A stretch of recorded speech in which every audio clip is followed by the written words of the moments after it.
నాకు తెలిసి ఇలా నేను ఒక 10-30 దాకా అటెండ్ అయినట్టున్నాను మీ మీటింగ్. ఆ రోజు ప్రొఫెసర్ హరగోపాల్ గారి నేతృత్వంలో మనం ఒక కమిటీ అనుకుని అన్నాం. ఆ కమిటీ ముఖ్యమంత్రి గారికి కలవాలని చెప్పేసి అన్నాం. ఇంతవరకు దానికి సమాధానం లేదు. ప్రొఫెసర్ కోదండరామిరెడ్డి గారి నేతృత్వంలో కూడా ఈ హరగోపాల్ గారు వీళ్ళిద్దరు కలిసి కమిటీ ద్వారా తేల్చాలి, అవగాహనకు తేల్చాలన్నాం. మరి కోదండరాముకు 15 రోజుల్లోనే తేల్చండి. మీకు మాత్రము రేవంత్ రెడ్డి అన్యాయం చేసింది. తన రెడ్డి కాబట్టి ఇచ్చుకున్నాడు తన 15 రోజులు. మరి ఆయన రెడ్డి కాబట్టి ఆయనకు అధికారం ఉంది కాబట్టి ఎంపీలు ఇచ్చుకున్నాడు, ఎమ్మెల్యేలు ఇచ్చుకున్నాడు, కార్పొరేషన్ చైర్మన్ ఇచ్చుకున్నాడు, ఈవెన్ అడ్వకేట్ చేశాడు, అడిషనల్ అడ్వకేట్ జనరల్, లా సెక్రటరీ, ఇట్లా చెప్పుకుంటూ పోతే 72% పదవులను రెడ్డి తెచ్చుకున్నాడు. వాళ్ళ జనాభా ఎంత? 5%. 72% పదవులు ఇచ్చుకోవడము రాజ్యాంగబద్ధమేనా? రేవంత్ రెడ్డికి ఆ సీట్లో కూర్చునే అర్హత ఉందా? మరి ఎందుకు మీరు నేపథ్యాలలో అసెంబ్లీ మొదలయ్యేందుకు ఎందుకు మీరు శ్రీలంక తరహాలో పోరాటం చేయడం లేదు? ఏమంటున్నా ఎవడయ్యే జాగిరి ఈ తెలంగాణ, ఎవడయ్యే జాగిరి, ఎవరు తెచ్చాడు ఈ తెలంగాణను? రేవంత్ రెడ్డిని ఉరికించి ఉస్మానియాను తరిగినాం. తెలుగుదేశం పార్టీలో ఉన్నాడు నాగం జనార్దన్ రెడ్డి, లాలు మొదలుపెట్టినాం. ఒక ప్రొఫెసర్ అయింది, ఉరికించి కొట్టినాం. మరి మీకు దమ్ములేదు?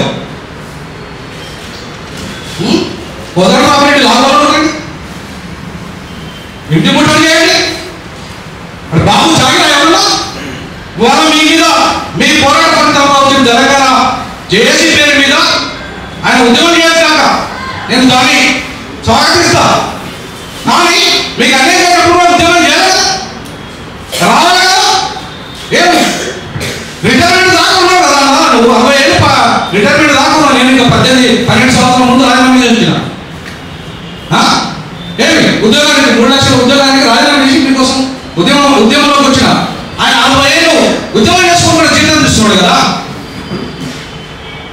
మరి అటువంటి వాడు రాజీనామా చేస్తే ప్రయోజనం అంటున్నాం. ఎమ్మెల్సీ పదవి మీకోసం రాజీనామా చేసి చరిత్రలో నిలబడాలి కదా. కోదండరామిరెడ్డి ఎందుకు నిలబడతలేడు? ఎందుకు నైతిక బాధ్యత వహిస్తలేడు?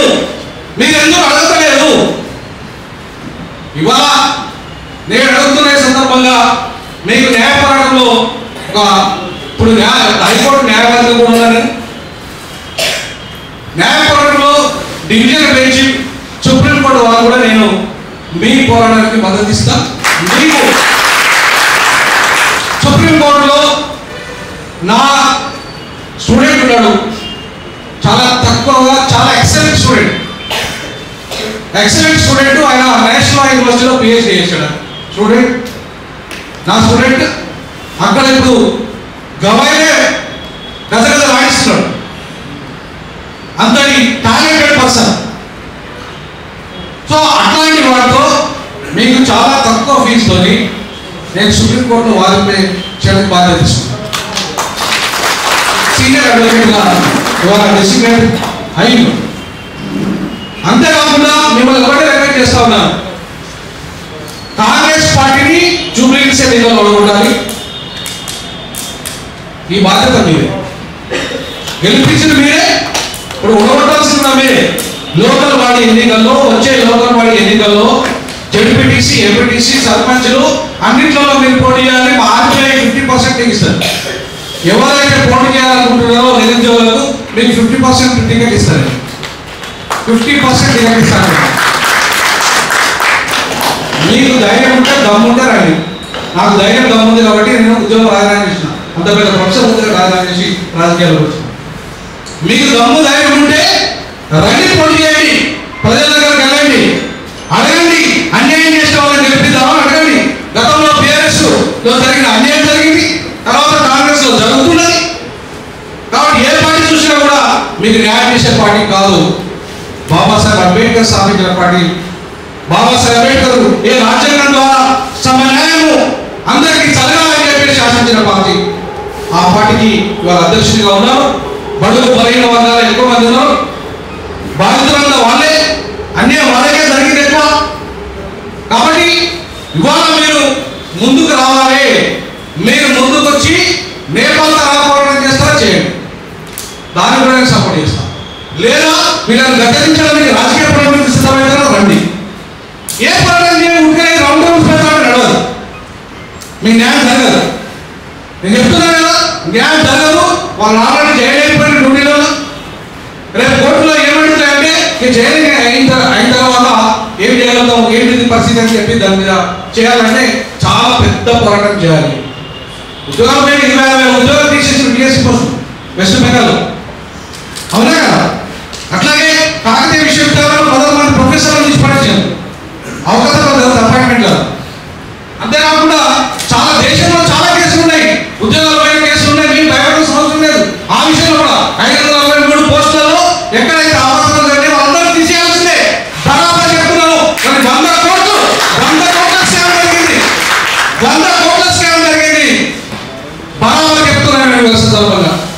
ఈ స్కామ్లు, ఆ 100 కోట్ల స్కామ్ బయట చేయాల్సిన అవసరం ఉంది. అనర్హులకు ఎవరైతే ఉన్నారో పాప అనుభవ మంది ఉన్నారు, వాళ్ళ సొంత అర్హత వచ్చిండ్రు. వాళ్ళు కాకుండా ఎవరైతే అనర్హులు ఉన్నారో, ఎవరైతే డబ్బులు పెట్టి పోస్టులు కొన్నారో, ఏ సామాజిక వర్గాలకైతే చంద్రబాబు, కుంభాకాయ్, రేవంత్ రెడ్డి అమ్ముకున్న పోస్టులన్నీ వాళ్ళందరి విషయాలు బయట తీయాల్సిన అవసరం ఉంది. అది మీ వల్లనే సాధ్యం, మీ పోరాటం వల్లనే సాధ్యం. న్యాయ పోరాటంగా అండగా ఉంటాం, ప్రజా పోరాటంలో అండగా ఉంటాం, రాజకీయ పోరాటంలో కూడా అండగా ఉంటాం. ఆర్పే పార్టీ ఇవాళ మీకు అండగా ఉంటుంది. ఖచ్చితంగా నేను ఆస్మా కూడా చెప్పాను, జూబ్లీ ఎన్నికల్లో పోటీ చేస్తావు బిడ్డ, నీకు టికెట్ ఇస్తానని చెప్పడం జరిగింది. మీకు అందరిలో చెప్తున్నాను, ఒక ముస్లిం బిడ్డ, ఒక ఆడపిల్ల, అనాథ బిడ్డ పాపం, ఇల్లు కూడా సరిగా రావట్లేదు, నీళ్లు రాస్తాయి. ఆమె వీడియో చూసారా? నేను ఆమె వీడియో చూసిన తర్వాత నేను డిసైడ్ అయ్యా, బిడ్డని నాటులో అసెంబ్లీ పంపడానికి ఆర్పీఐలో నేను వచ్చిన బిడ్డ, నువ్వు రా బిడ్డ, ముందు రా అని చెప్పాను. నాకు మీరందరూ అమ్మాయిని బలపరచరా? చెప్పండి, నేను టికెట్ రెడీ ఉన్నా. ఆ అమ్మాయిని మీరు బలపరచరా? గెలిపిద్దాం, అసెంబ్లీ పంపిద్దాం. ఆ బిడ్డ కోసం చేస్తుంది, అసెంబ్లీలో దళదళలాడుతుంది. మీకు జరిగిన అన్యాయం కూడా ఆ బిడ్డ అసెంబ్లీలో మాట్లాడగలిగే దమ్మున్న బిడ్డ. సో అందుకే మనం ఇలా ధైర్యంగా ముందుకు రావాలి. ముందుకు వచ్చి రాజకీయాలను వేదికగా చేసుకున్నప్పుడే మనకు న్యాయం జరుగుతుంది. బాబాసాహెబ్ అంబేద్కర్ ఏమన్నాడంటే, political power is the master key అన్నాడు. ఏమన్నాడు?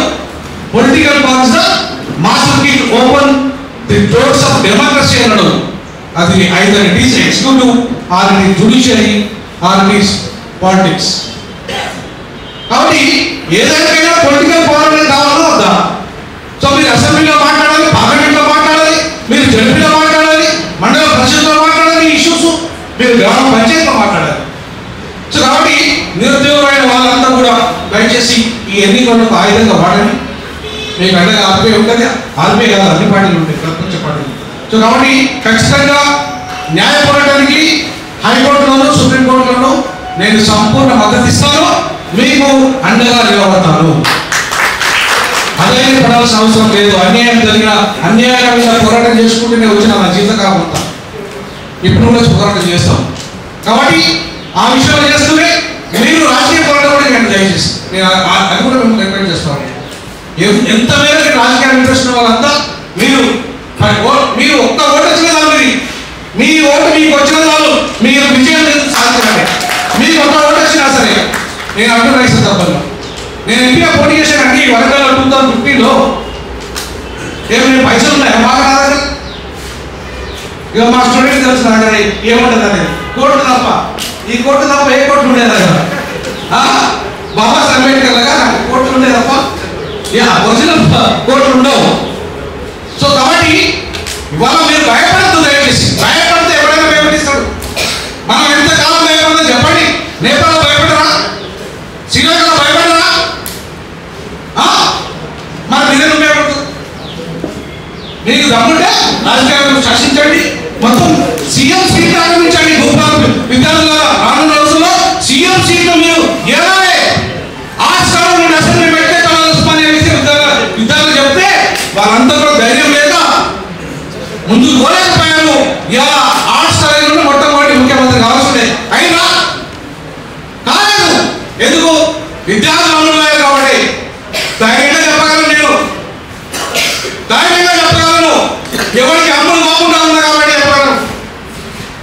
ఇలా అందుకే మిమ్మల్ని రిక్వెస్ట్ చేస్తా ఉన్నాను, మీ సమస్యకు 2 రకాల పరిష్కారం ఉంది. ఒకటి ప్రభుత్వాన్ని తిప్పి మీరు కలిగించాలి, దోపిడీ పార్టీలు కాదు. రెండో పరిష్కారము న్యాయ పోరాటము. ఆ పోరాటానికి కూడా పూర్తిగా సంపూర్ణ అందిస్తారని తెలియజేస్తూ సెలవు.